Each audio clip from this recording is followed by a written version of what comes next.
The glass slipped from my hand, shattering against the hardwood floor, red wine pooling like blood at my feet.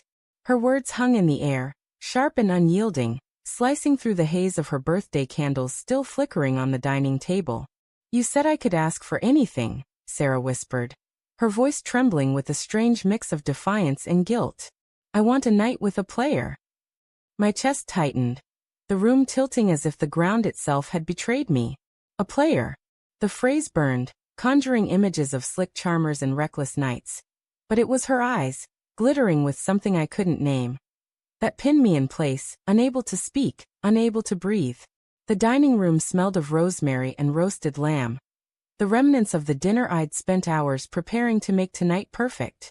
Her favorite jazz playlist hummed softly from the speakers, but it felt mocking now, each note a reminder of the intimacy I thought we shared. I stared at her, my wife of 7 years, her auburn hair catching the candlelight, her lips parted as if waiting for me to absolve her. "What do you mean?"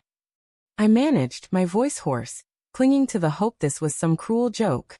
She didn't answer immediately.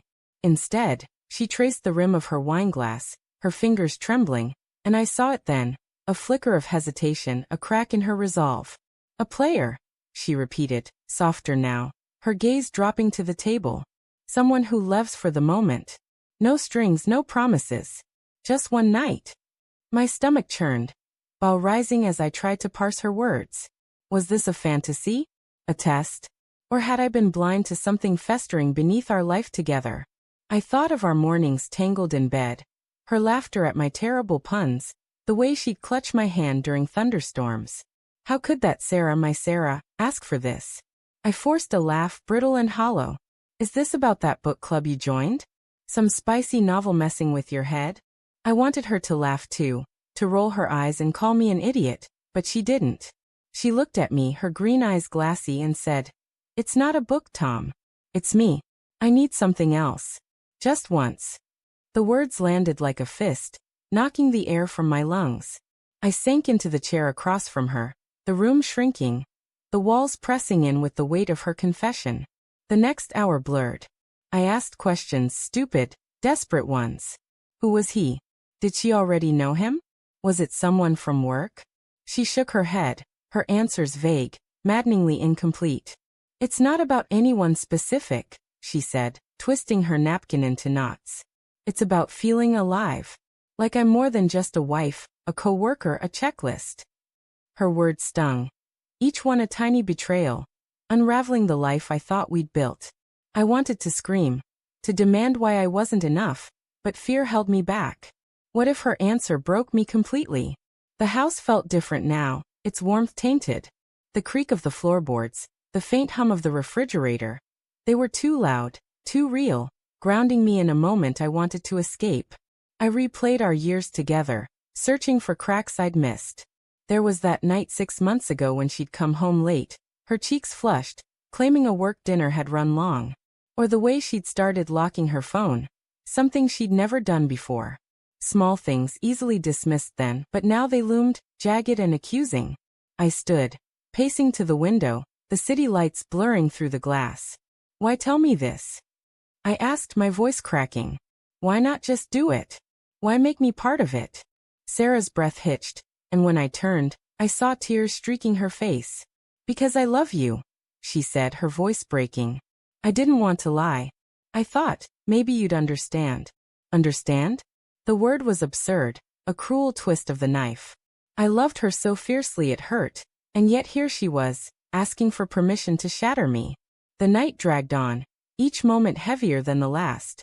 We sat in silence, the candles burning low, wax dripping onto the tablecloth like tears.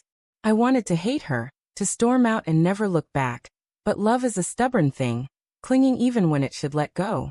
I thought of the boy I'd been when we met, awkward, unsure, certain she was too good for me. She'd chosen me anyway, hadn't she? Or had I been a placeholder? A safe choice until she craved something wilder? "Do you want a divorce?" I asked finally, the question tasting like ash. She flinched, her hands gripping the table's edge. "No," she whispered. "I want us. I need this, Tom. I don't know why, but I do." Her honesty was a paradox, brutal yet vulnerable, A plea wrapped in betrayal. I wondered if this was my fault, if I'd been too predictable, too comfortable. Had I dulled the spark she'd once loved? I don't know why I didn't leave then. Maybe it was the way her voice trembled, or the memory of her hand in mine during my father's funeral, steady when I was crumbling. Instead, I said, "Tell me everything.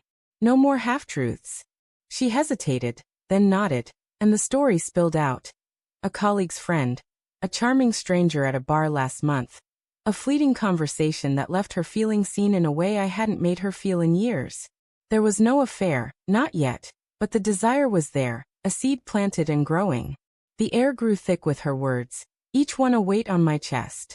I saw her in that bar laughing, her eyes bright with possibility, and I hated how vividly I could picture it. I hated that I could understand, just a little, the pull of something new when life feels like a loop of routines. But understanding didn't dull the pain. It sharpened it, made it personal. Morning crept in, gray and unforgiving, the candles long since burned out.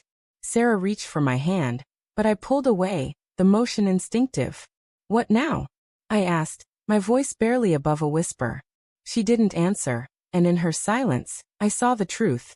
She didn't know. Neither did I.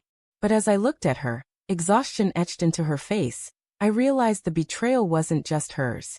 I'd betrayed myself, ignoring the signs, pretending our life was flawless when it was fraying at the edges. Then came the twist, the one I hadn't seen coming. My phone buzzed on the table, a notification lighting up the screen. A text from an unknown number. I know what she asked for. I know because she asked me first. My blood ran cold. The room spinning as I read it again. Sarah's eyes widened, her face paling as she saw the screen. "Tom, she started, but I was already standing, the phone trembling in my hand. The stranger wasn't a stranger. The betrayal wasn't a fantasy. It was real. And it had a name.